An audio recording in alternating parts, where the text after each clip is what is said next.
Esto es lo que podría suceder si no refrenamos el ritmo del calentamiento global. Ya hay signos. Hay especies animales que se trasladan, algunas sembrando el caos en los ecosistemas. La ascensión del nivel de los mares amenaza a millones de vidas humanas. Pero está teniendo lugar una revolución científica para combatir el cambio climático. La tecnología avanza deprisa. ¿Pero será más rápida que un mundo que se calienta?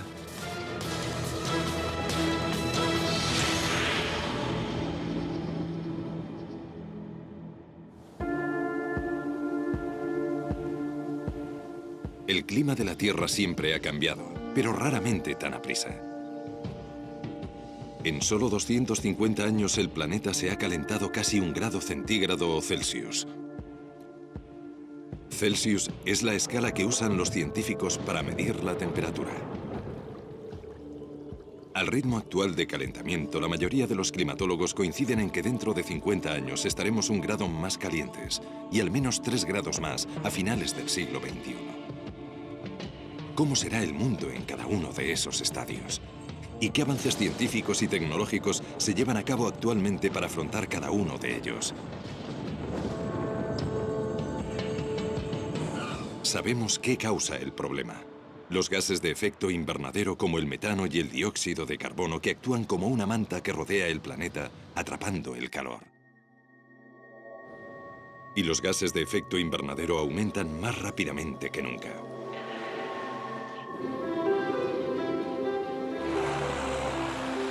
Lo demuestran proyectos como este, desarrollado a tan solo 1000 kilómetros del Polo Sur. Hielo antártico acumulado en capas a lo largo de millones de años. Los expertos climáticos británicos leen el pasado taladrando y examinando muestras de hielo o núcleos. Este núcleo de hielo tiene 750.000 años de longitud. Si nos remontamos a hace 3/4 de millón de años, podemos ver que hemos entrado y salido de 8 glaciaciones. Así que si nos fijamos en esos 8 ciclos climáticos, podemos ver lo que estaba haciendo la temperatura. Pero lo que es más importante, también podemos ver los niveles de dióxido de carbono y metano, 2 gases de efecto invernadero que había en el hielo. Y lo que encontramos es que están notablemente relacionados con la temperatura, se corresponden con la temperatura sumamente bien. Robert Malbeny es paleoclimatólogo y uno de los mayores expertos mundiales en este campo. Está examinando un núcleo de hielo más corto o más joven.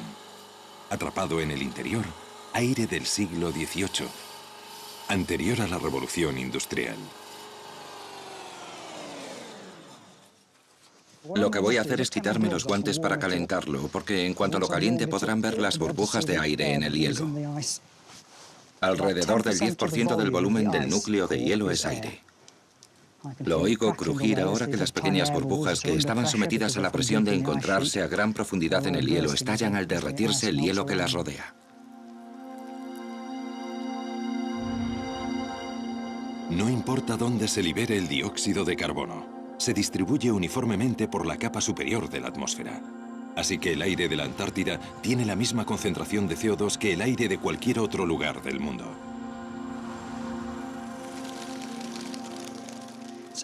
Así que este es aire preindustrial y lo que esperamos ver es qué nivel de dióxido de carbono había en el aire antes de que el hombre empezara a usar grandes cantidades de combustibles fósiles y a verter dióxido de carbono en la atmósfera.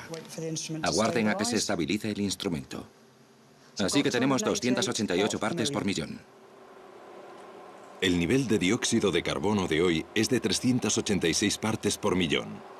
Es decir, que ha habido un incremento de 100 partes por millón en menos de 250 años. Puede que 100 partes por millón no parezca un gran salto, pero estamos 100 partes por millón más altos de lo que hemos estado en los últimos 3/4 de millón de años, y aumenta implacablemente 2 partes por millón cada año. A no ser que podamos disminuir la cantidad de dióxido de carbono que vertemos en la atmósfera, ese nivel continuará subiendo y habrá consecuencias en el clima. La preocupación por el cambio climático condujo a las Naciones Unidas a constituir el IPCC, siglas inglesas del Grupo Intergubernamental de Expertos sobre el Cambio Climático, un equipo que representa los hallazgos de más de 4.000 climatólogos. Lo lidera el doctor Rajendra Pachauri. La ciencia relacionada con el cambio climático ha alcanzado tal nivel de sofisticación y fiabilidad que no deja resquicio alguno de dudas sobre que el ser humano está influyendo en el clima de la Tierra. Ya con casi 1 grado más, estamos viendo pequeñas pero significativas consecuencias en el mundo natural. Como no solo asciende la temperatura del aire, sino también la de los océanos, muchas especies marinas cambian de hábitat, trasladándose del Ecuador hacia los polos.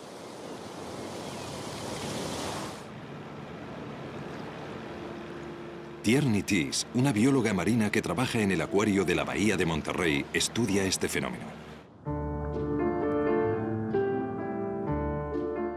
La investigación de Tierney se ha centrado en uno de los peces más extraños del mar.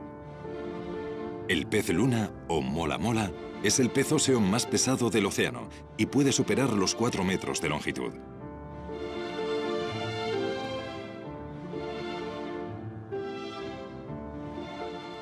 Da la impresión de que no está terminado. Hay gente que cree que le han arrancado la cola. ¿Cómo vas a diseñar un pez de alta mar sin cola? Los peces luna eran una rareza en las aguas frías de lugares como el norte de California, el sur de Inglaterra e incluso Alaska, pero ahora se ven con más frecuencia. Para averiguar cuánto se ha ampliado su hábitat, Tierney ha marcado peces luna a fin de registrar sus movimientos.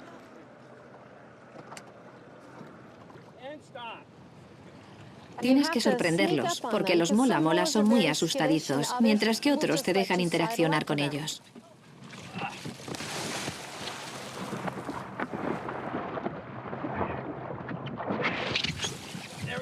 El secreto es colocarles la etiqueta en una zona del mola mola en la que sabemos que no se la arrancará, y es justo bajo la aleta dorsal. Una vez adosada, la etiqueta se queda puesta 9 meses. En resumidas cuentas, registra el diario de viaje del animal y luego en el momento previsto se suelta del animal, flota hasta la superficie y envía todos sus datos al satélite. Ese satélite los reenvía a nuestros ordenadores y ahí podemos analizar todos esos datos.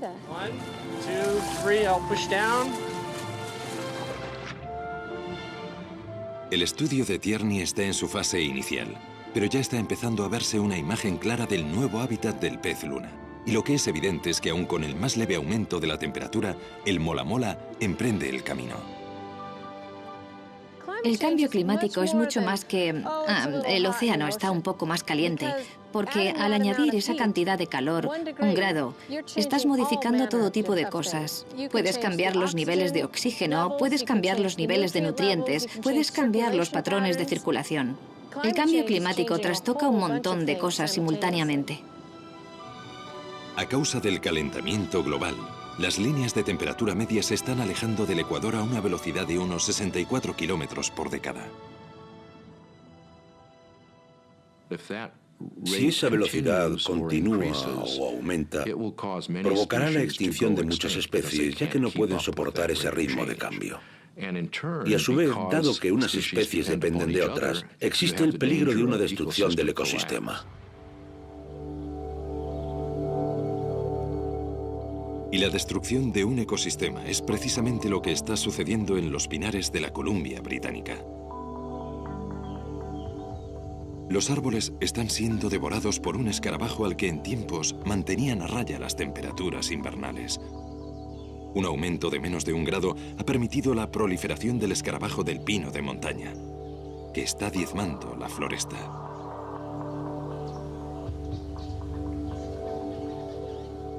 Bill Wilson dirige una investigación sobre el escarabajo de pino de montaña para el Servicio Forestal Canadiense.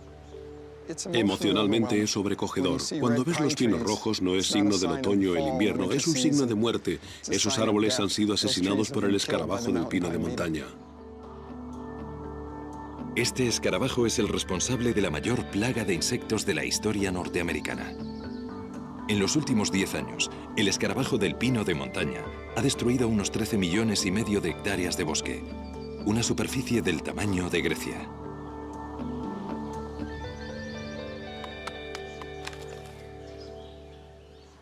Estoy observando un pino que ha sido atacado en masa por el escarabajo del pino de montaña.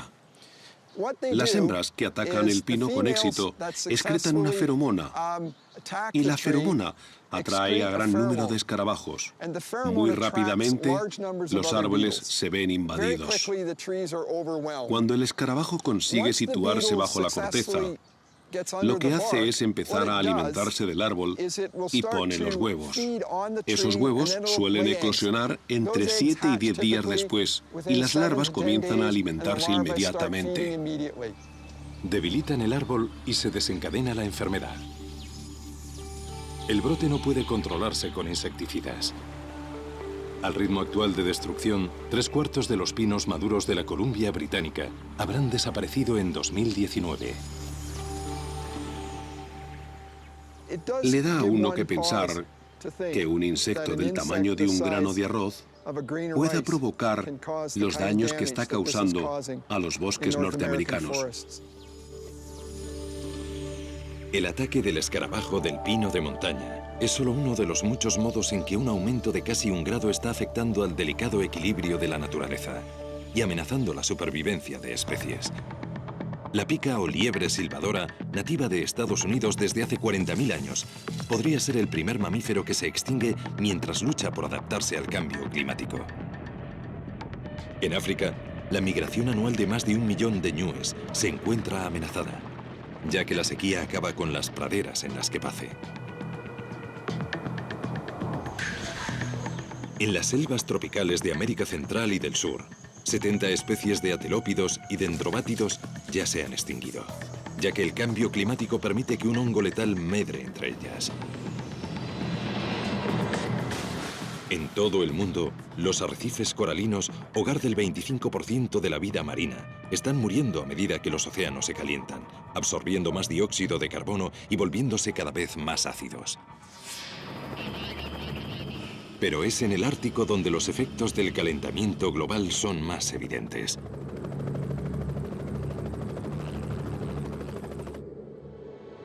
Este es el Paso del Noroeste, una gélida superficie de mar helado frente a la costa del norte de Alaska. Durante la era de los descubrimientos, incontables exploradores trataron de usar este paso como atajo entre Europa y Asia. Fracasaron. El hielo era demasiado sólido. Pero en 2007 acaeció algo extraordinario. El océano Ártico se resquebrajó y se derritió a un paso sin precedentes. Había un 23% menos de hielo que en cualquier año del que hubiera registros. El mar helado se retira cada verano, pero en 2007 desapareció tanto que por primera vez en la historia, grandes navíos pudieron navegar por el Paso del Noroeste. Si continuase este ritmo de disminución, ya no habría mar helado estival en el Ártico para 2020. Si perdemos todo el mar helado y no se recompone, lo cual es posible, al final del verano habrá desaparecido y quizá el agua haya absorbido tanta energía solar que el mar helado no vuelva a formarse. Entonces, vas a tener importantes cambios de carácter permanente en el clima del hemisferio.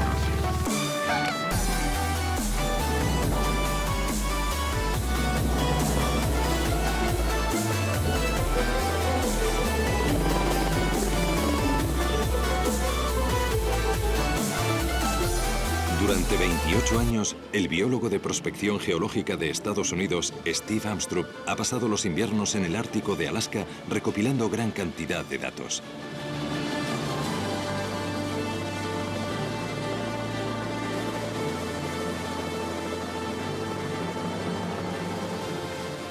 Está estudiando uno de los animales más magníficos del planeta.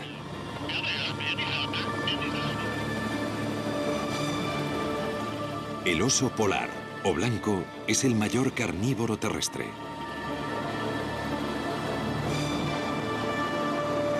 Está soberbiamente adaptado para vivir en este inmisericorde desierto desde hace 300.000 años. No puede adaptarse al cambio climático.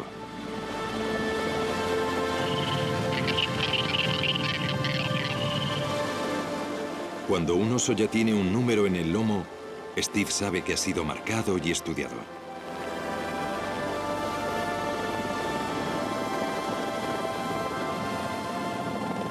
Usando un dardo tranquilizante, seda al oso sin marcar. Una hembra.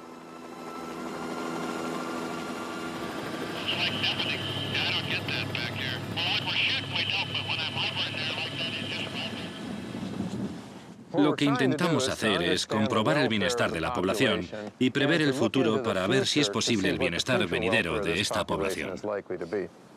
Steve y su equipo disponen de 1 hora para hacer una serie de pruebas para evaluar el tamaño, el peso y la salud de la hembra antes de que se pase el efecto del sedante. Bueno, esto es solo para conseguir diversas medidas y esta es la circunferencia total. O sea que parece que son 120,3. La investigación ha revelado que muchos osos polares se están quedando desnutridos. Los osos polares dependen totalmente para su nutrición de las focas que cazan en la superficie de este hielo y por lo tanto dependen completamente del mar helado para su supervivencia. Y nuestra preocupación actual es que el hielo marino de esta parte del mundo está declinando a una velocidad muy rápida. Steve ha realizado un descubrimiento revelador. Esta osa produce leche, pero sus osednos no aparecen por ninguna parte. Lo que ha pasado es que ha perdido sus osednos hace un tiempo y ahora está de nuevo en celo. Y eso significa que salió de una guarida de algún lugar de la costa esta primavera y perdió sus cachorros.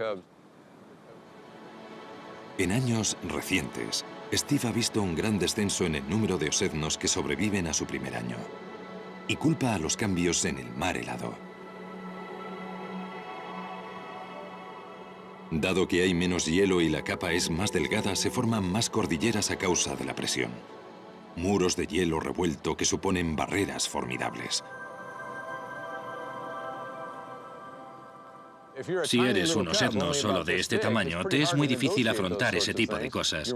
Eres más vulnerable y puedes ser presa de otro oso o puedes resultar herido. O quizá no seas capaz de seguir el paso de tu madre cuando sale de su cubil en busca de alimento. Los hallazgos de Steve han contribuido a convencer al gobierno estadounidense para que catalogue a los osos como especie en peligro.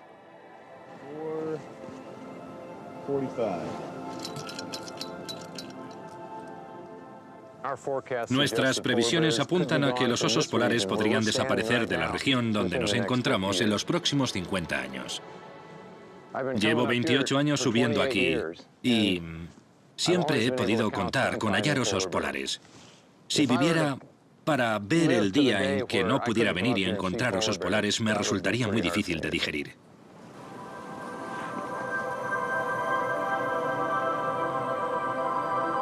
A pesar de su aspecto, cuando despierte completamente, la osa se recuperará totalmente.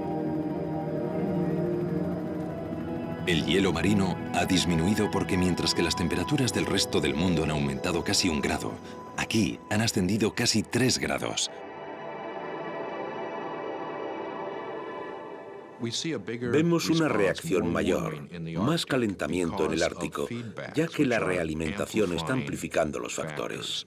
En concreto, se trata del albedo de la superficie de la Tierra, es decir, la reflexión de la luz. La cantidad de luz que incide en la superficie y se refleja es mayor si tienes una superficie blanca cubierta de nieve o hielo. De modo que si esto se derriten, queda expuesta a una superficie más oscura que absorbe más luz solar. Y eso incrementa el calentamiento y funde más hielo, por lo que en el Ártico obtienes un cambio mayor que la media global. La influencia del ascenso de la temperatura en el Ártico no solo afecta a los animales. La isla de Barter, aislada por el hielo marino durante 9 meses al año, alberga a unas 300 personas, la mayoría inupiat. Durante innumerables generaciones, la vida de la isla se ha basado en la caza de animales para sobrevivir.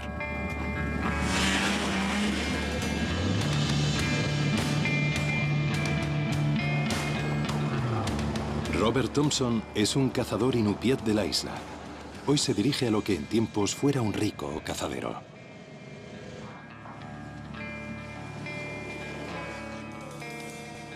Estamos perdiendo algunos de nuestros mamíferos.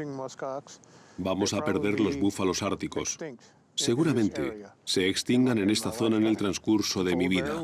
El oso polar va a desaparecer, la población de caribú va a disminuir y también algunas aves. Sin nuestros animales nosotros desapareceremos, nuestro pueblo estará perdido. Nuestra cultura se basa en los animales. Podríamos importar diversos tipos de alimentos y seguir viviendo aquí, pero las cosas que hacemos, las que nos definen, se perderán. La mayoría de los climatólogos cree que a mediados de este siglo habitaremos un mundo 2 grados más caluroso. El único modo de evitarlo es disminuir las emisiones y cambiar la forma de producir energía.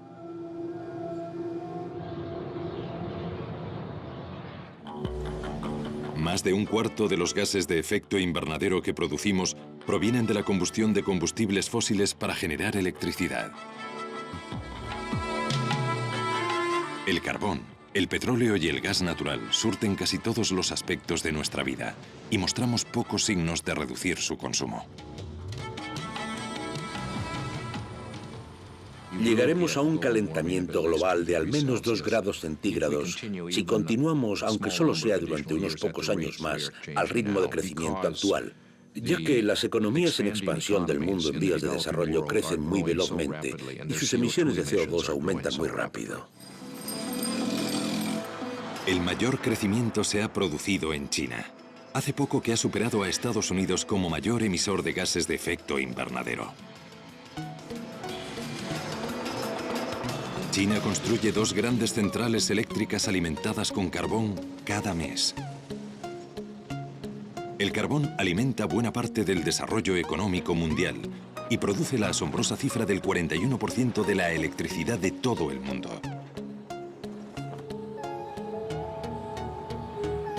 Pero ahora existe una extraordinaria tecnología que nos permite usar carbón sin verter dióxido de carbono en la atmósfera. Y ya se está usando. Esta central eléctrica de 1.600 millones de euros, situada en Beulah, Dakota del Norte, provee de energía a 500.000 de hogares. Su fuente energética es el carbón de la región y su tecnología pionera se llama captura y almacenamiento de carbono, o CAC.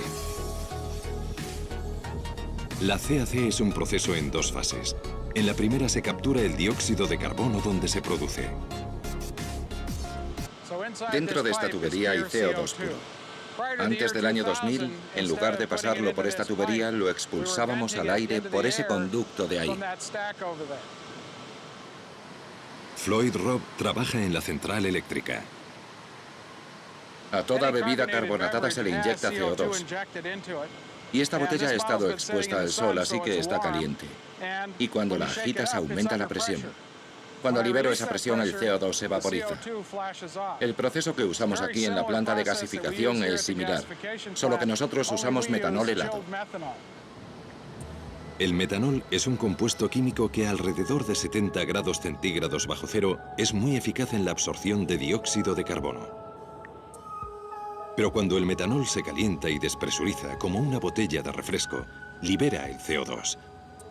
Entonces se captura y se comprime. Pero esta es solo la primera fase de la CAC. El auténtico reto es dónde almacenar las enormes cantidades de dióxido de carbono que capturen las centrales como esta.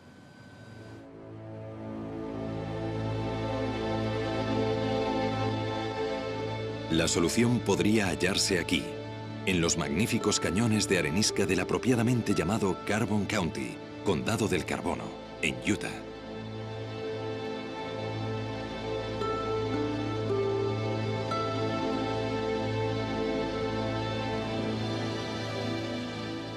Brian McPherson, un geofísico de la Universidad de Utah, dirige un proyecto de investigación del gobierno estadounidense dotado de 70 millones de euros y dirigido a encontrar un modo de almacenar dióxido de carbono con seguridad. La solución más prometedora, inyectarlo en arenisca. La arenisca es un medio de almacenamiento estupendo, ya que, aunque parece sólida, en realidad es muy porosa. De modo que tiene muchos poros. De hecho, entre el 10 y el 15% de la roca son poros que normalmente contienen agua o salmuera.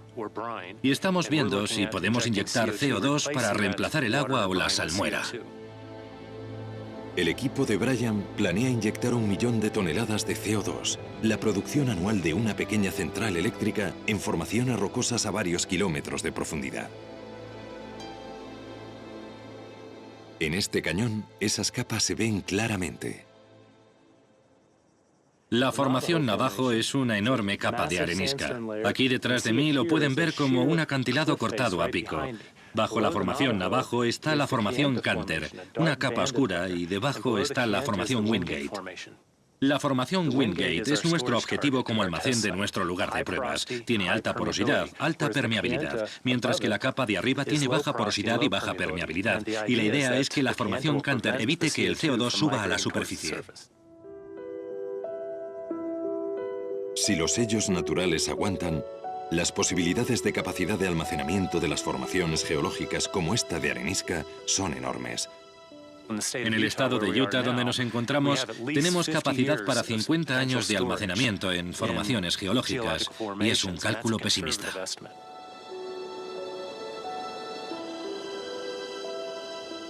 La CAC podría ofrecer los máximos beneficios con unas alteraciones mínimas.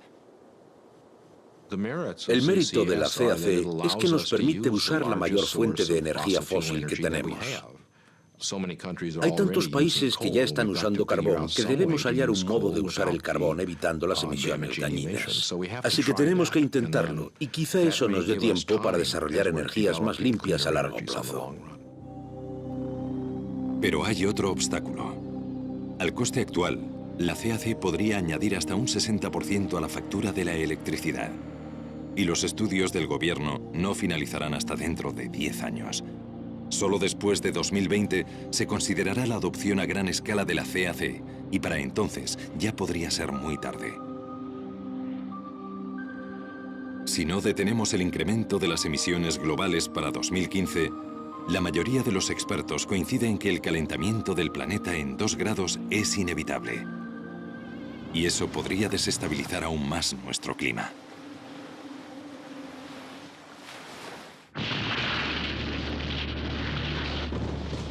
Una de las consecuencias más significativas del cambio climático ha sido el ascenso del nivel de los mares. Han subido más de 20 centímetros desde mediados del siglo XIX.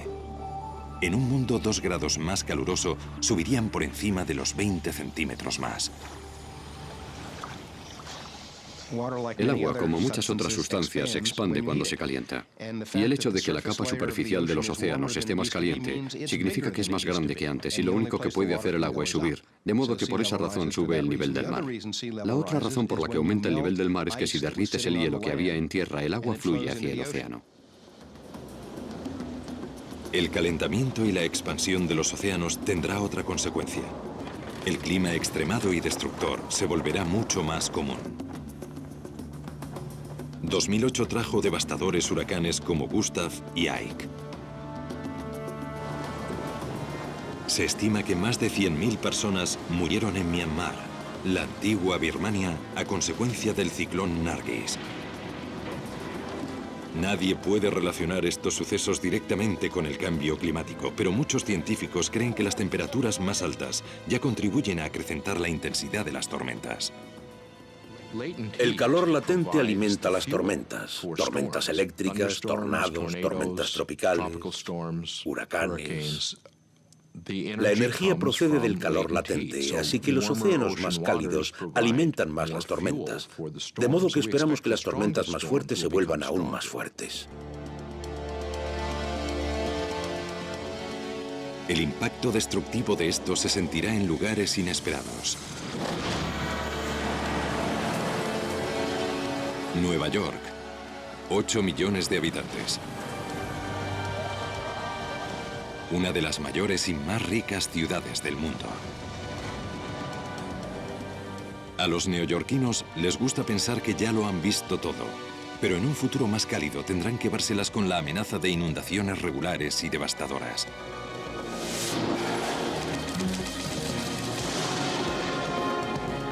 No es que Nueva York sea inmediatamente vulnerable al aumento del nivel del mar.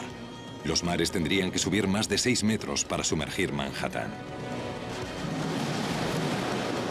Pero en un mundo 2 grados más caluroso, es mucho más posible que Nueva York padezca inundaciones debido a las marejadas ciclónicas.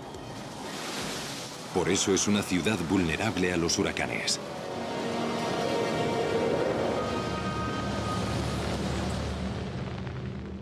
El último huracán fuerte se produjo en 1938, cuando el llamado expreso de Long Island rozó Manhattan atacando desde una distancia de 112 kilómetros al noreste.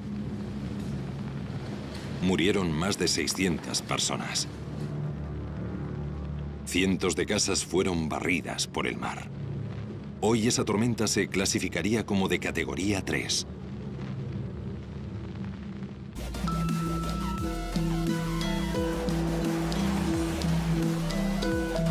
Hay muchos huracanes más tempranos en la historia de Nueva York. Jeff Donnelly es paleotempestólogo, un científico que estudia las tormentas antiguas. Como los climatólogos de la Antártida, lo hace escarbando en la historia y tomando muestras de núcleos.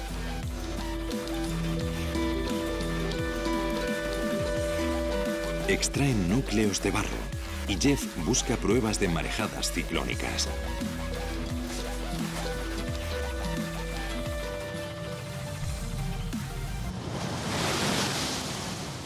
La marejada ciclónica es como un tsunami promovido por los fuertes vientos y las sumamente bajas presiones del ojo del huracán. Suele ser el elemento más destructor del ataque de un huracán.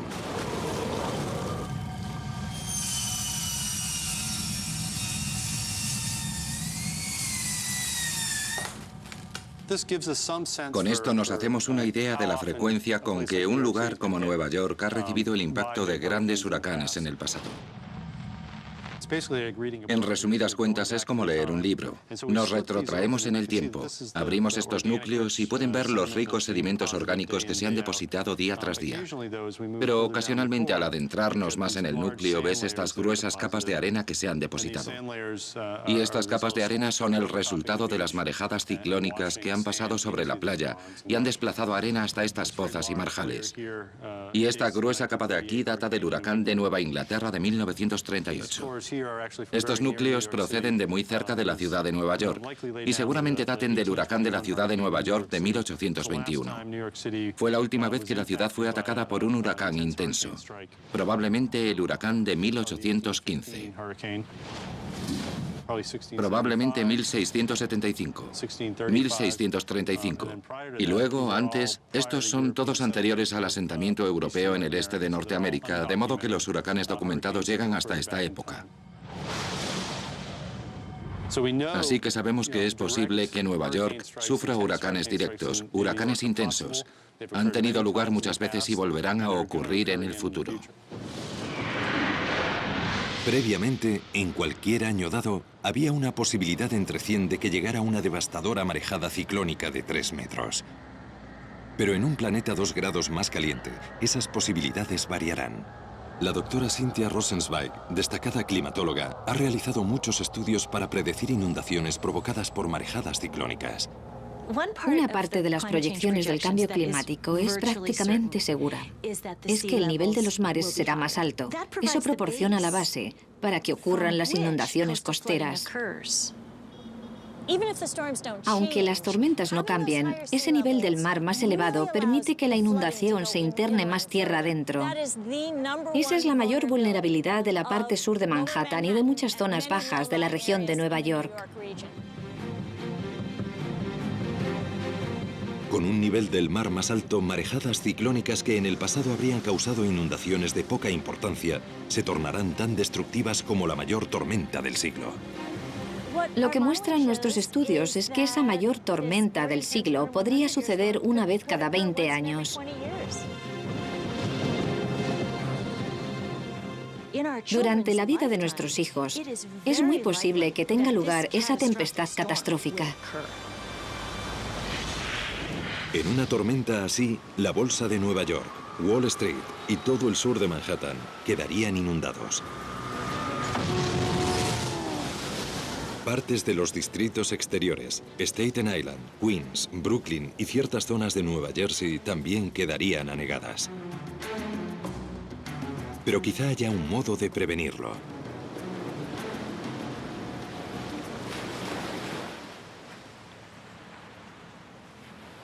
Douglas Hill es un ingeniero que ha estado pensando en cómo proteger Nueva York.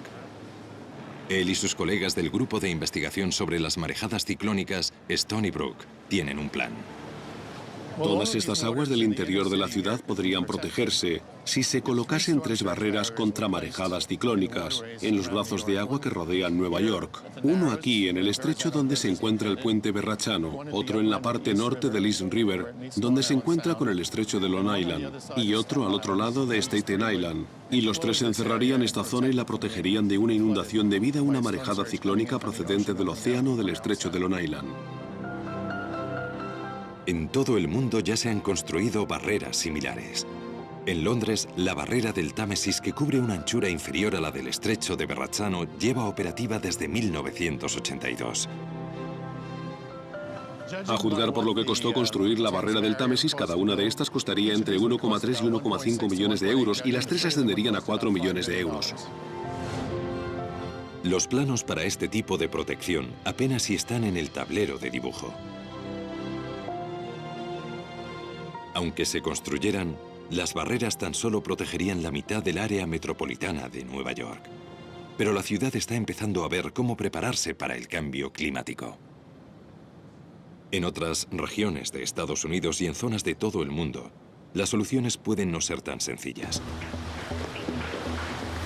Luisiana, Texas, Carolina del Norte. Vastas extensiones de humedales costeros que quedarían sumergidos si se cumplen las previsiones de ascenso del nivel del mar. Miami se vería gravemente amenazada. Extensas partes de los Everglades de Florida y su ecosistema único podrían perderse para siempre. Algunos países ya viven con los efectos del aumento del nivel del mar. La isla de Tuvalu en el Pacífico Sur ya experimenta inundaciones regulares. Un pequeño ascenso del nivel del mar bastaría para borrar esta nación del mapa. La antigua ciudad egipcia de Alejandría corre peligro, ya que los acantilados que se desmoronan ofrecen poca resistencia al ascendiente Mediterráneo. El agua marina ya se está introduciendo en el fértil delta del Nilo, arruinando las cosechas de trigo y dátiles de las que depende la gente. Bangladesh sufre regularmente graves inundaciones y la erosión fluvial, y se prevé que quedará devastado por el cambio climático en menos de 40 años. Es posible que 35 millones de habitantes de Bangladesh se conviertan en refugiados climáticos. La hambruna, la enfermedad y la inestabilidad política se adueñarían del país. La gente más pobre del mundo es la que más va a sufrir. Va a afrontar muchos peligros, como las inundaciones costeras, las marejadas ciclónicas y los ciclones, todos los cuales tendrían efectos muy dañinos. Aunque el mundo en vías de desarrollo será el más gravemente afectado, el cambio climático tendrá influencia sobre todos nosotros. Es un mito que la gente de los países industrializados tiene tanta tecnología y tanto dinero que se adaptará. Somos vulnerables. Piensen en el huracán Katrina, en el que el país más rico y más capacitado tecnológicamente, a consecuencia de la llegada del huracán Katrina a Nueva Orleans, sufrió un colapso completo de la sociedad civil que no fuimos capaces de restaurar en semanas, sino en meses. Aunque diésemos con el modo de erigir barreras contra toda el agua en ascensión, hay un cambio climático que ninguna barrera podría resistir: la sequía y el incesante avance de los desiertos. Creo que un mundo a 2 grados centígrados más o a 3,5 grados Fahrenheit más sobre la temperatura de hace un siglo, evidentemente será un mundo mucho más cálido. Un mundo más húmedo en muchas partes, pero más seco en otras. Es un mundo en el que los grandes incendios muy bien podrían ser un problema incontrolable en regiones del mundo que ya han sido propensas a padecer incendios.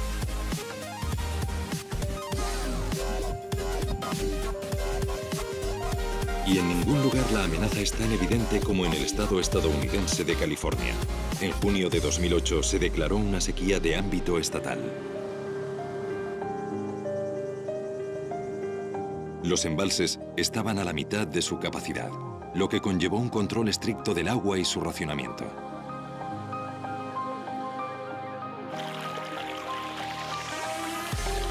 Buena parte del agua californiana proviene de la nieve y el hielo de Sierra Nevada. Y esta fuente está en declive. La prueba más alarmante de ello es que se derriten los glaciares montañosos. En 1885, el glaciar Dana era un 75% mayor que hoy.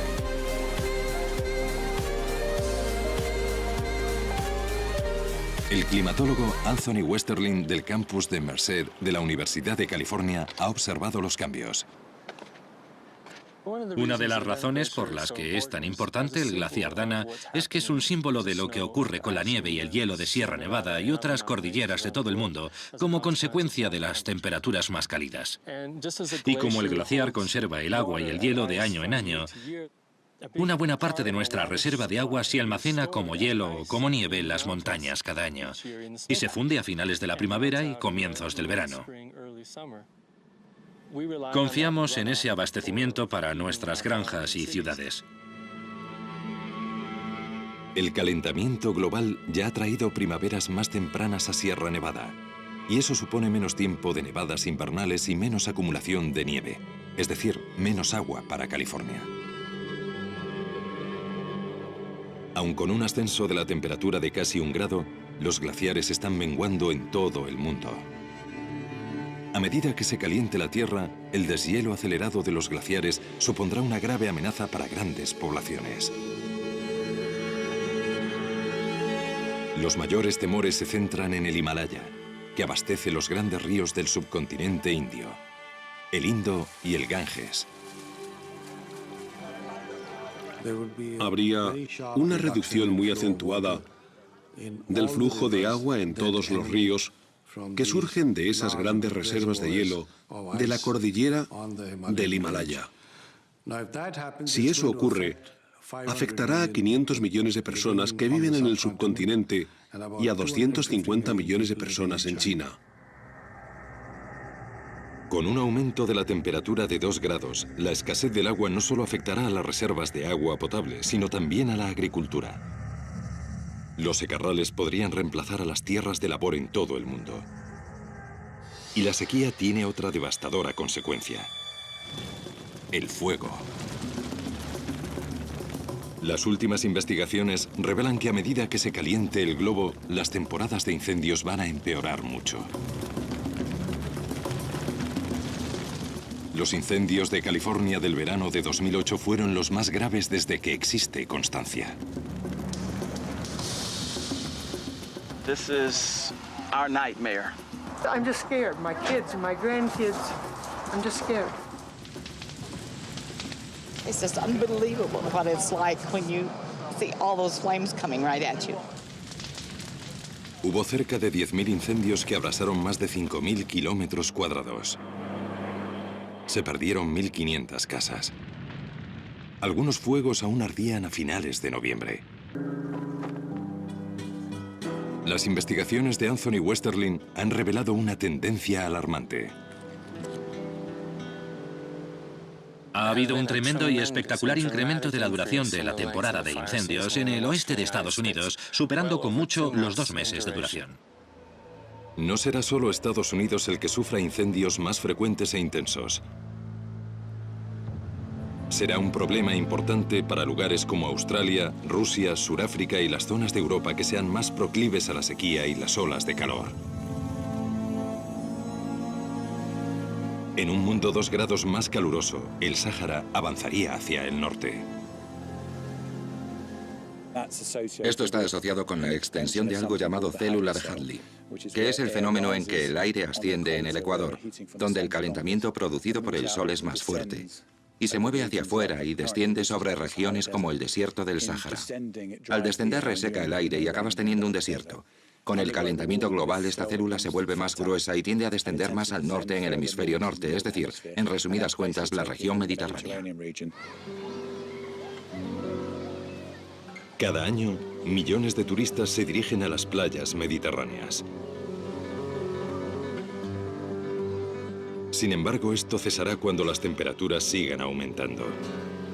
Lugares que hoy son tentadoramente cálidos se volverán secos, yermos e insoportablemente calurosos. Las economías locales se resentirán por el descenso del turismo.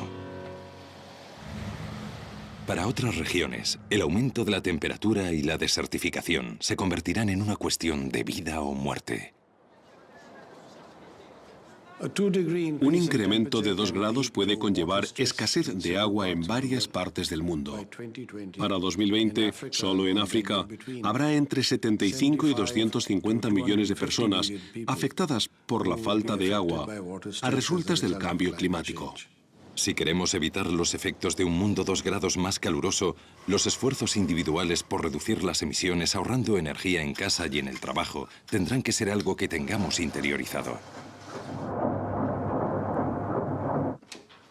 Lo más importante que la sociedad puede hacer para reducir su influencia sobre el clima global es incrementar la eficacia con la que usamos la energía. Coches más eficientes, aviones más eficientes, aires acondicionados más eficientes, bombillas más eficientes, electrodomésticos más eficientes, procesos de manufactura más eficientes. Hay unas posibilidades tremendas.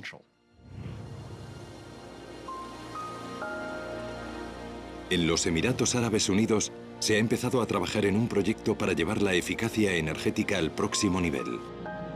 La ecociudad de Masdar. Estará completada para 2016 y será una visión del futuro. 50.000 personas vivirán y trabajarán aquí. La ciudad funcionará gracias a tecnologías limpias, de modo que no emitirá CO2. No habrá coches en Masdar. Sus residentes se desplazarán en módulos sin conductor. Quizá parezca ciencia ficción, pero todas las tecnologías previstas ya se han desarrollado. Masdar las aunará y nos dará una primera visión de cómo podríamos vivir en el futuro. Nuestra tecnología limpia futurista ya se está usando en Shanghái, China. Este tren no tiene motor, es decir, que en principio no emite gases de efecto invernadero.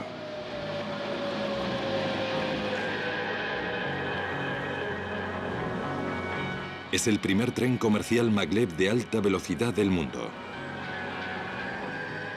Se desplaza a 431 kilómetros por hora.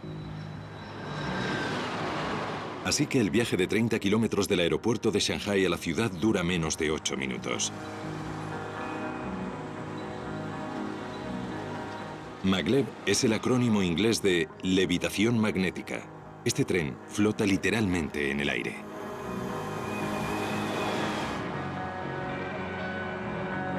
Fan Mo es uno de los directores de investigación y desarrollo del Centro Chino de Maglev. Los imanes situados bajo el tren lo suspenden en el aire. La gravedad trata de tirar de él hacia abajo. Juntas, estas fuerzas mantienen el tren en levitación. En cuanto despega del suelo, otro campo magnético en la vía impulsa el tren hacia adelante y lo frena. El tren ha reducido la fricción, es decir, que tiene una eficacia mayor y viaja más rápido.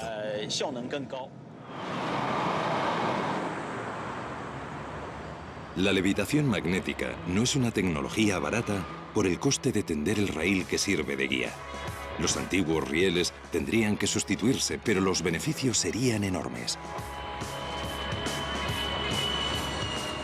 La fuente de gases de efecto invernadero que más crece es el transporte aéreo. Los maglevs podrían ofrecer una alternativa a los vuelos que cubren distancias cortas, lo que transformaría completamente los viajes por Europa, Asia y Norteamérica.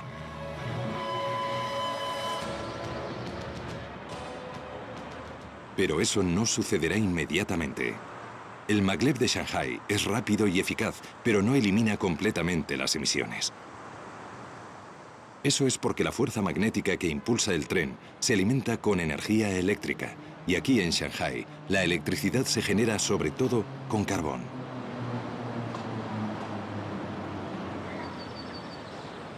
O sea que para que esta brillante tecnología tenga un auténtico impacto, debemos o bien perfeccionar la captura y almacenamiento de carbono, o bien dar con un modo alternativo de producir electricidad. Un país ya lo ha conseguido, dominando la naturaleza. El 99,9% de la energía de Islandia se produce sin emitir gases de efecto invernadero.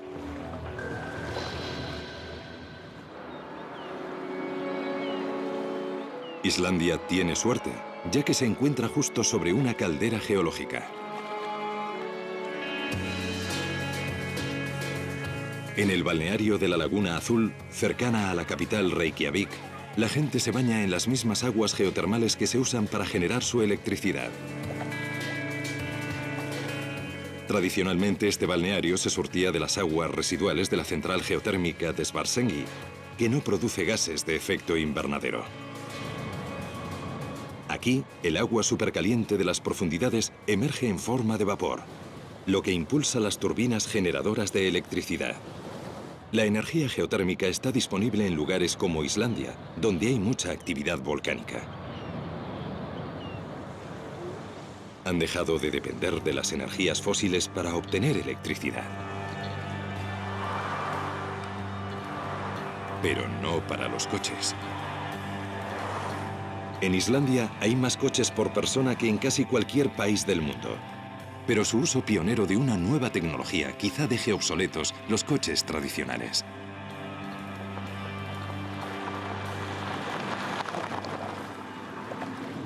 Este coche se parece a cualquier otro. Tiene el aspecto del típico coche de gasolina o de cualquier otro coche. Pero se trata de un vehículo de hidrógeno, que tiene una pila de combustible.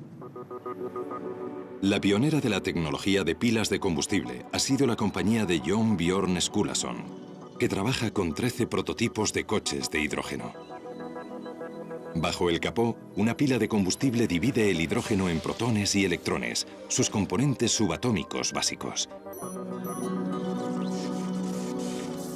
Los electrones viajan a través de un circuito y se transforman en energía eléctrica, impulsando el motor. En Islandia creen que las pilas de combustible son un gran adelanto con respecto a las baterías convencionales que alimentan los coches eléctricos existentes. La ventaja de nuestro coche de hidrógeno es que un automóvil de hidrógeno puede repostar en 3 o 4 minutos, y el coche de hidrógeno tendrá una autonomía similar a la de un vehículo de gasolina. De modo que la diferencia es que los coches de baterías suelen tardar entre 5 y 8 horas en cargarse y solo tienen la mitad de autonomía que un coche de hidrógeno. Reykjavik cuenta con su propia estación de servicio de hidrógeno. Aquí el hidrógeno es fabricado por una máquina llamada electrolizador. La materia prima es el agua. La unidad está conectada al agua y la electricidad. El electrolizador divide el agua en hidrógeno y oxígeno. El oxígeno se evapora en la atmósfera y luego purificamos el hidrógeno. El hidrógeno va a un compresor ya que tiene un volumen mucho mayor, de modo que para tener suficiente energía en un vehículo hay que comprimir el hidrógeno. Una vez comprimido, el hidrógeno puede bombearse directamente en el coche, y la única emisión es el líquido que llegó al electrolizador al principio del proceso. Solo agua pura. Excelente. El hidrógeno como combustible es un logro emocionante, y más porque no hay que cavar ni taladrar para obtenerlo. No obstante, hay considerables trabas que vencer. Actualmente el hidrógeno precisa una gran cantidad de electricidad para producirlo. De modo que no hay beneficios netos, a no ser que, como aquí en Islandia, la energía usada para fabricarlo no produzca emisiones. Islandia planea ser una nación completamente libre de combustibles fósiles para 2050.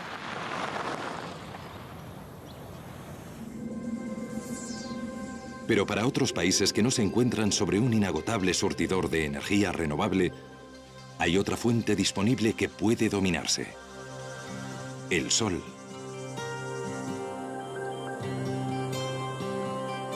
Ahora, en el sur de España, en la provincia de Granada, se ha producido un gran avance en la energía ecológica.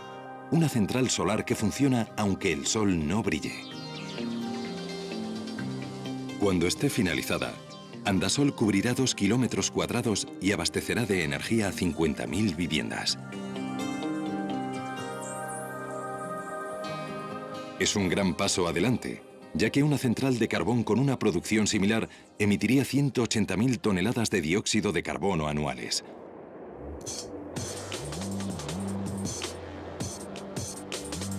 Los 210.000 espejos de la central son curvos para concentrarse en estos tubos. El aceite del interior se calentará lo suficiente como para impulsar unas turbinas de vapor, generando así electricidad.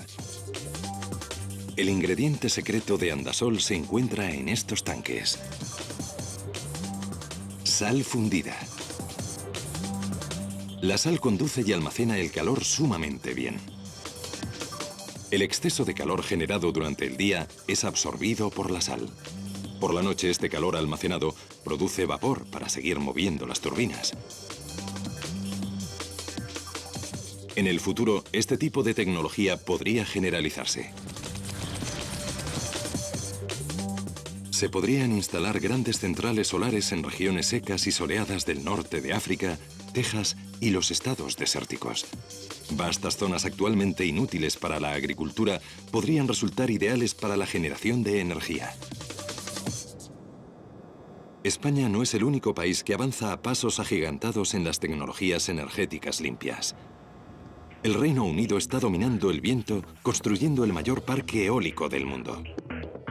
Con 271 turbinas, el parque londinense generará suficiente energía para 750.000 de casas. La primera central eléctrica marina del mundo se ha construido en Portugal. La Polamis usa sus movimientos serpenteantes de sus secciones articuladas para generar una electricidad que bastará para 15.000 viviendas. En Zuru, cerca de Malay, en la India, los excrementos humanos se usan para alimentar el alumbrado público de la ciudad. Otras ciudades indias lo están considerando. En China, la presa de las Tres Gargantas es la mayor central hidroeléctrica del mundo. Está diseñada para producir tanto como 22 grandes centrales alimentadas con carbón. Aunque no es energía verdaderamente renovable, y pese a su controvertida reputación, la energía nuclear está experimentando un resurgimiento. Actualmente proporciona a Francia el 70% de su electricidad, y varios gobiernos están planeando la fabricación de nuevas centrales. Todas estas tecnologías son un paso adelante en la dirección correcta, pero hay otra fuente de gases de efecto invernadero que aún no ha sido abordada. Una fuente que produce aún más que el sector del transporte: el ganado.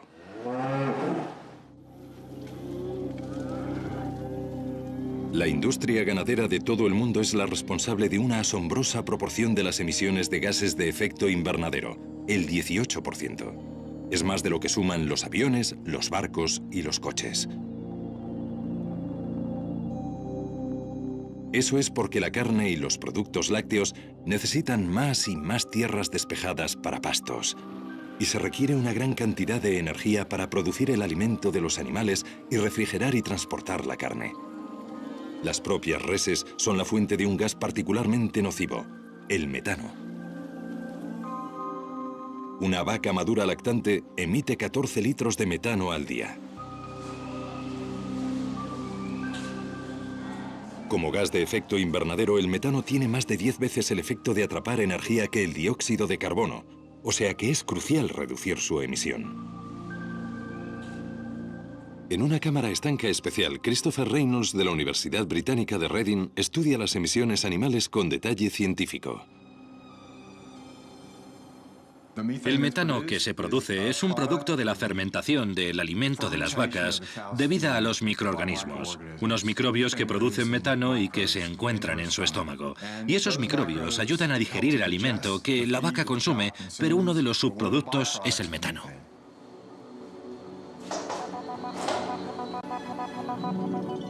Contrariamente a la creencia popular, solo el 5% del metano procede del ano de la vaca. El otro 95% sale por su boca y su nariz. Detener esta fuente de gas de efecto invernadero supondría un gran logro. Uno de los santos griales de la gente que trabaja en este campo es tratar de dar con un así llamado antibiótico ecológico, un compuesto bioactivo procedente de una planta que tenga una acción antimicrobiana. En otras palabras, que acabe específicamente con los bichos que producen metano. Un tratamiento inhibidor del metano solo es una solución parcial.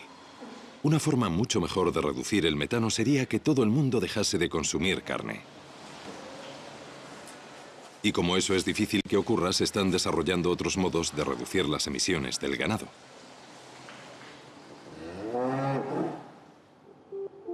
En la Universidad de Australia Occidental, en Perth, una extraña creación crece lentamente en un laboratorio.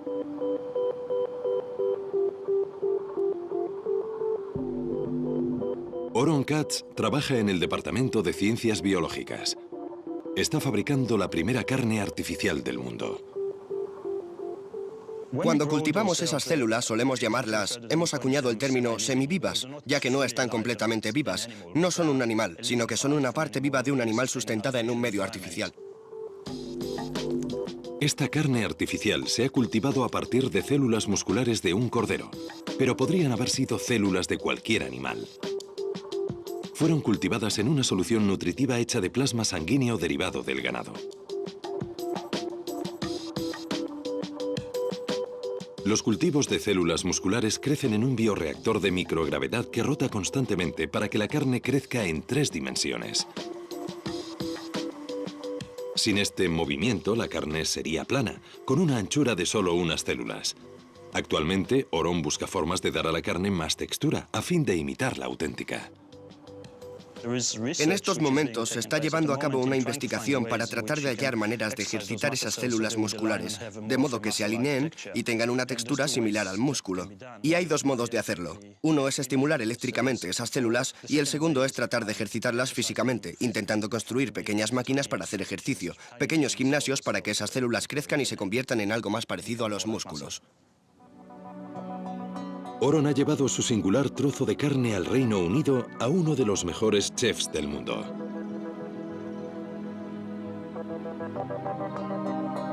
Heston Blumenthal, poseedor de 3 estrellas Michelin, es célebre por fusionar ciencia y gastronomía. Esta carne es tan innovadora que en Gran Bretaña no se reconoce como alimento y legalmente no puede comerse. It's got a smell of raw liver to it. I never really sniffed it, but I'm not allowed to eat it, so that's about as close as I can get. You're going to turn it into the world's most expensive, tiniest hamburger. Yes, which it is at the moment, and that's as big as one can get at this stage.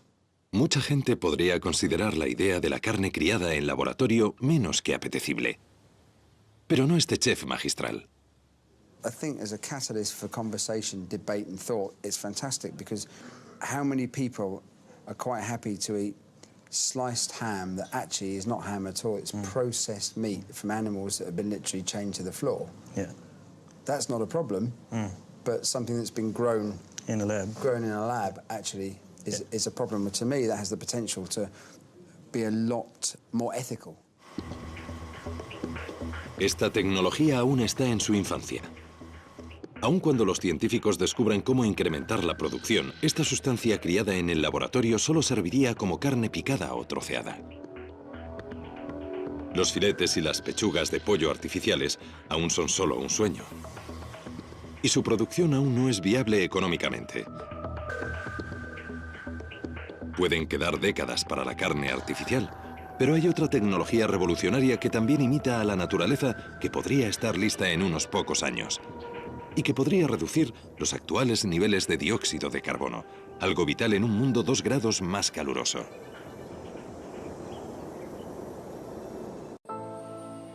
Es una idea inspirada por los bosques del mundo. Los árboles absorben dióxido de carbono a través de la fotosíntesis. Desempeñan un papel fundamental en el control del clima del planeta. De modo que, ¿la reforestación a gran escala no compensaría el calentamiento global? Podría ser, pero hay un problema. Nos estamos quedando sin tierra. Se están talando o quemando bosques para convertirlos en terrenos agrícolas a un ritmo de 356 kilómetros cuadrados diarios. Pero la ciencia puede haber dado con una alternativa. Lo que llamamos árboles artificiales es una tecnología para hacer lo mismo que hacen los árboles con el dióxido de carbono de la atmósfera. Es decir, extraerlo de la atmósfera y convertirlo en algo que no vuelva a la atmósfera para no obtener el efecto de calentamiento del CO2. Mientras que las energías renovables y las tecnologías como la captura y almacenamiento de carbono se centran en evitar más vertidos de CO2, los árboles artificiales podrían reducir la cantidad que ya hay en el aire. Dos hombres podrían haber realizado un avance en esta búsqueda científica.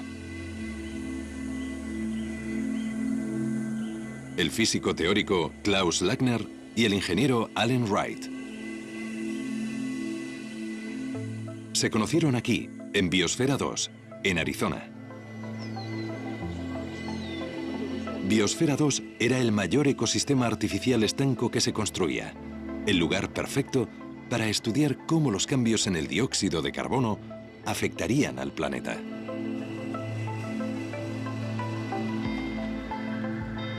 Cuando Allen y Klaus comenzaron a trabajar en cómo fabricar un árbol sintético viable, sabían que sería un paso gigantesco en la lucha contra el aumento del nivel de CO2 y el calentamiento global. El primer dispositivo que construyeron usaba hidróxido sódico, un componente químico conocido por su capacidad para absorber dióxido de carbono. Pero inmediatamente se toparon con problemas. La solución de hidróxido sódico es un material terrible para trabajar. Es muy corrosivo y cáustico. Como posible candidato tecnológico, sencillamente no funcionó. Así que volvieron al trabajo y fabricaron esto. El avance del segundo aparato era que abandonamos las soluciones de hidróxido sódico líquido como medio para captar el dióxido de carbono. En lugar de eso, hallamos un plástico que era capaz de absorber el dióxido de carbono directamente estando seco. Recogía el dióxido de carbono tan deprisa como el hidróxido sódico. Este plástico mágico lleva mucho tiempo fabricándose para usarlo en filtros de agua. Pero nadie había pensado en utilizarlo por su capacidad natural para absorber dióxido de carbono. En el nuevo prototipo, más parecido a un armario alto que a un árbol, se colgaron láminas del plástico. Pero para que el plástico fuera reutilizable, es decir, económicamente viable, debían encontrar un modo de que liberase el CO2 capturado. Otro compuesto químico, el carbonato sódico, tenía propiedades que podían eliminar el CO2 del plástico. Pero luego el CO2 debía extraerse de la solución de carbonato sódico, un proceso que requería mucha electricidad. Si fueras a usar el dispositivo electroquímico como medio para recuperar el CO2 y utilizaras una central de carbón para generar la electricidad que empleas, apenas obtendrías beneficio alguno de esta máquina, de modo que era contraproducente ir en esa dirección. Frustrados, Klaus y Allen decidieron enfocarlo de otro modo para ver si podían simplificar el proceso. Regresaron al concepto básico, no usando más que una campana estanca conectada a un monitor de dióxido de carbono. En su interior, hebras del plástico especial. Lo que ven en esta campana es una pequeña chimenea por la que insuflamos el aire y sobre ella este material plástico, de modo que esto es lo que hay sobre esta pequeña torre. Y observamos cómo absorbe el CO2. Como sabían que ocurriría, el plástico inmediatamente comenzó a absorber el dióxido de carbono, reduciendo la cantidad que se encontraba en la campana. Entonces hicieron algo que no habían considerado con anterioridad. Sumergieron el plástico no en una solución química, sino en agua normal y corriente. Vuelvo a poner esto en la pequeña torre. Cierro la campana para que el aire no pueda escapar. Lo que ocurrió a continuación fue extraordinario. El plástico liberó el CO2 absorbido. Los niveles de dióxido de carbono en el interior de la campana vuelta a sellar empezaron a aumentar desde 388 partes por millón, el nivel del aire de hoy, hasta 540, 730 y finalmente 1100 partes por millón. Nos dimos cuenta de que este material, este plástico que ven aquí, absorbe el CO2 cuando está seco y vuelve a liberarlo cuando se moja. O sea, que en realidad no se necesita más que agua. No hay que lavarlo con carbonato sódico, simplemente puedes exponerlo al agua. Es uno de esos momentos de descubrimiento en los que, en cuanto comprendes lo que está ocurriendo y te das cuenta de las implicaciones de ese descubrimiento, es un momento sobrecogedor. Tras procurar que la lluvia no libere el CO2, Allen y Klaus están construyendo un árbol artificial de tamaño natural. Cuando esté acabado, tendrá un tambor central conteniendo paneles del plástico especial y un sistema de control de la humedad. Alterando los niveles de humedad, el árbol artificial primero absorberá el CO2 y luego lo expulsará para su almacenaje permanente. El proceso no requiere compuestos químicos, solo una pequeña cantidad de energía y un suministro de agua. La visión del futuro para este tipo de árboles artificiales es que podrán capturar el dióxido de carbono que nada más puede capturar. Esa es su ventaja, esa es su fuerza. Un solo árbol absorberá cerca de 1 tonelada de dióxido de carbono diaria, lo que emiten 75 coches. 60 millones de árboles podrían absorber todo el CO2 que emitimos actualmente. Y eso no es todo. Esta es una de las pocas opciones disponibles para reducir el nivel de dióxido de carbono en la atmósfera que tenemos ahora, o el que tendremos dentro de 50 años hasta un nivel seguro. Todo este dióxido de carbono absorbido, por supuesto, habría que ponerlo en algún sitio. Pero ahí es donde intervienen otras nuevas tecnologías, como el almacenamiento geológico de CO2 que se está experimentando en Utah. Y como el nivel de dióxido de carbono es igual en cualquier lugar del planeta, los bosques de árboles artificiales podrían plantarse justo encima de los lugares de almacenamiento. Logros científicos como los árboles artificiales y los avances en energías renovables podrían ayudar a detener el cambio climático causado por el hombre, e incluso revertirlo. Pero si no se adoptan medidas como estas y nuestras emisiones continúan creciendo, los climatólogos advierten que en este siglo podríamos aumentar 3 grados con respecto a la media preindustrial.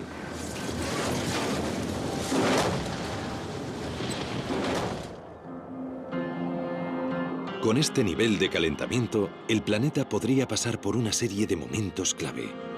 Cambios tan significativos que el clima podría llegar a descontrolarse. 3 grados centígrados de calentamiento global podrían significar que habláramos de un planeta diferente. Es un planeta que no existe desde hace millones de años. No había humanos en el planeta cuando estaba 3 grados más caliente. No solo el nivel del mar sería distinto, sino que las zonas climáticas cambiarían. Sería un planeta muy diferente. La última vez que el planeta se calentó tanto fue hace 55 millones de años. Entonces la temperatura aumentó 6 grados. Pero se calentó a un ritmo mucho más lento que el actual. Los efectos fueron catastróficos y entre ellos se contaron extinciones masivas en los océanos. El planeta tardó 100.000 años en recuperarse. Una subida de 3 grados es una perspectiva de pesadilla para todos. El profesor Peter Cox pertenece al Centro Hadley del Reino Unido, uno de los grupos de predicción del clima más punteros del mundo. Aquí, bajo tierra, hay baterías de superordenadores que predicen el clima, tanto del presente como del futuro. Al superar los 3 grados, forzamos más de lo habitual el sistema climático, pero no hay indicaciones del registro climático pasado. Y por lo que sabemos sobre el sistema climático puede variar muy repentinamente. Un sistema climático que cambiase repentinamente, haciéndose 3 grados más caluroso, llevaría lluvias a regiones cercanas al Ecuador, como la selva amazónica. Al calentar el sistema obtienes un patrón de temperaturas oceánicas en los trópicos que en resumidas cuentas atrae la lluvia de la Amazonia. Amplía la estación seca y lo que parece ocurrir en la Amazonia es que cuando la estación seca dura más de 4 meses, el fuego se enseñorea de ella, de modo que el bosque tropical húmedo se transforma en sabana. Cuando el fuego se adueña de una jungla, crea unas condiciones que hacen inevitables los incendios recurrentes. Se produce un efecto cascada. En la selva amazónica se acumula el equivalente a al menos 10 años de emisiones de CO2, buena parte del cual volvería a liberarse en el aire. Los vaticinadores del clima han identificado una vasta franja de la Amazonia oriental que es propensa a sufrir descomunales incendios. No cabe duda de que la pérdida de selva tropical a esta escala tendría una gran influencia sobre el clima del planeta, aparte incluso de la enorme cantidad de CO2 que se liberaría. La pérdida de la Amazonia obviamente sería una catástrofe absoluta para la gente que vive en ella y acabaría con uno de los ecosistemas más diversos de la Tierra, pero también tendría unas consecuencias no solo regionales sino globales. Y eso es porque el Amazonas es parte del motor que impulsa la circulación atmosférica por los trópicos. Los patrones climáticos globales podrían verse radicalmente alterados con un impredecible influjo sobre la lluvia en todo el hemisferio norte. En ciertas partes del mundo, esta variación podría incluso acabar con las lluvias estacionales. Y con un aumento de 3 grados centígrados, la selva amazónica no es el único ecosistema que se perdería. También desaparecería la zona de permafrost que se extiende entre Alaska y Siberia y el norte de Europa.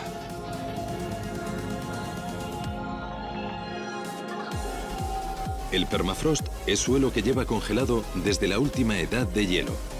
Atrapada en su interior hay capa tras capa de materia orgánica que nunca se ha descompuesto completamente. El permafrost ya está empezando a menguar, permitiendo que los microbios descompongan su antiguo carbono y lo liberen como gas de efecto invernadero en la atmósfera.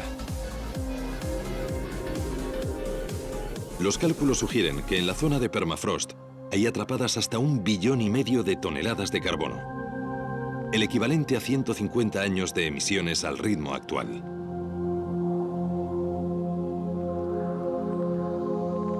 Y lo que es peor, hay una cantidad desconocida de metano encerrado en el permafrost, el gas de efecto invernadero que es 20 veces más peligroso que el CO2. Pueden imaginarse, en el peor de los casos, el efecto de realimentación que se produce al liberar gases de efecto invernadero por la quema de combustibles fósiles, sobre todo. Calentamos el sistema, fundimos el permafrost y este otro carbono sale y se suma al problema, de modo que tenemos una especie de bomba de relojería de gases de efecto invernadero.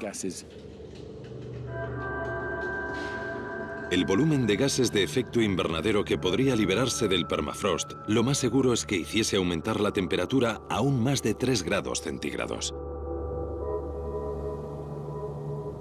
Y en Groenlandia y el Antártico hay otra bomba de relojería: las capas de hielo. A diferencia del hielo marino ártico, las capas de hielo se forman principalmente en tierra. Solo la vasta capa de hielo de Groenlandia contiene 2.850 billones de toneladas de agua. De momento, esa agua está en forma de hielo, con un espesor de 3 kilómetros en algunos lugares. Pero aun con los actuales niveles de calentamiento, las capas de hielo están empezando a tornarse inestables y a moverse. Si empiezan a derretirse y el hielo comienza a desplazarse más rápidamente, podríamos tener un gran vertido de agua en el océano y un sustancial aumento del nivel del mar que se mediría en metros. Ha habido muchas veces en que las capas de hielo han empezado a desintegrarse y el nivel del mar ha aumentado a razón de varios metros por siglo. Y en la mayoría de esos casos naturales, las fuerzas que provocaron esos cambios fueron mucho menores que la fuerza provocada por el ser humano que causa los cambios actuales. Si el calentamiento global excede los 3 grados centígrados y las capas de hielo de Groenlandia se derriten, los científicos predicen un incremento de 7 metros en el nivel del mar. Esto es lo que pasaría con las líneas costeras de Norteamérica, Europa y Asia. La fundición de las capas de hielo es otro suceso climático que crearía una realimentación. Como los incendios desmesurados en la Amazonia, provocaría que el calentamiento se acelerase. De nuevo interviene el efecto albedo.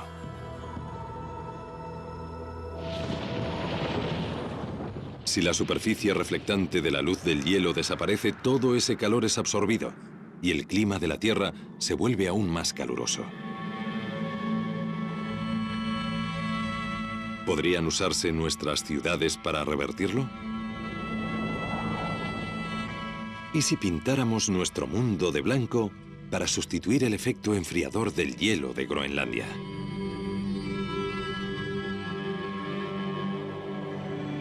En México, el norte de África, Grecia y España, la gente lleva mucho tiempo viviendo en poblaciones blancas. Las casas blancas son más frescas. Aunque haya sido creado artificialmente, esto también provoca el efecto albedo. Pero la mayoría de las ciudades están cubiertas de asfalto y cemento oscuro. Esto no refleja el calor, sino que lo absorbe. De hecho, las ciudades crean sus propios microclimas. Las temperaturas en áreas construidas pueden ser hasta 6 grados más cálidas que el campo circundante. O sea que, ¿hay algún modo de convertir las grandes urbes modernas en blancas aldeas griegas, al menos en cuanto a su capacidad de reflexión? ¿Será este el aspecto que tendrá el futuro?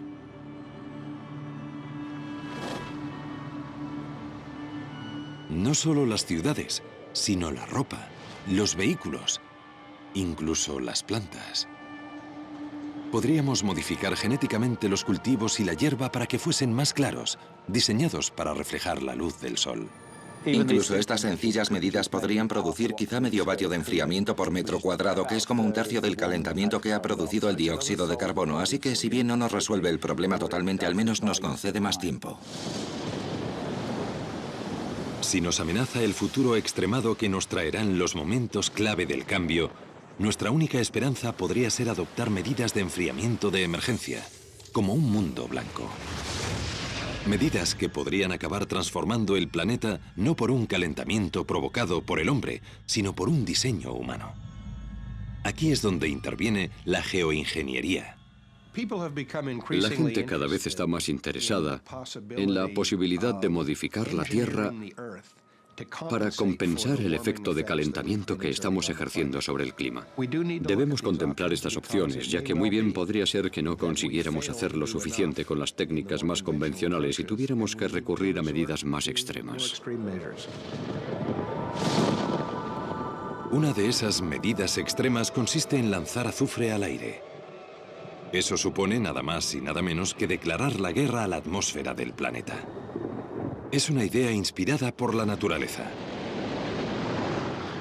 Cuando los volcanes tienen erupciones importantes, escupen millones de toneladas de partículas de azufre, creando una pantalla solar atmosférica.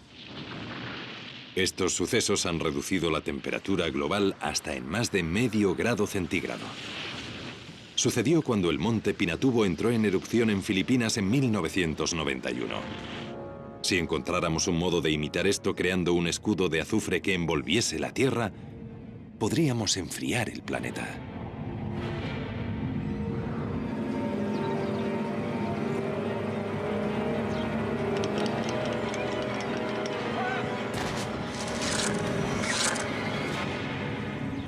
Quizá podríamos hacer que el ejército disparase azufre a lo alto de la atmósfera usando sus cañones. Mientras lo conserves ahí, tienes un escudo que refleja parte de la energía del sol. Además, veríamos unas bonitas puestas de sol, aunque también haría otras cosas. Todos somos conscientes del problema del agujero de la capa de ozono que tuvimos cuando modificamos la química de la estratosfera y se produjo el agujero de la capa de ozono. Ahora no sabemos lo que podría pasar con la química de la estratosfera, pero nos inquieta que algo ocurra.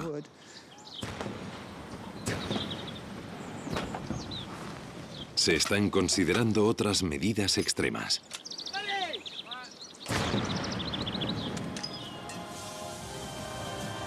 Tales como barcos que vaporicen niebla en el aire, creando más nubes.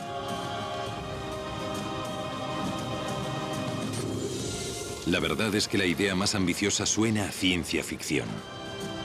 Millones de espejos puestos en órbita reflejarían la luz del sol, alejándola de la Tierra.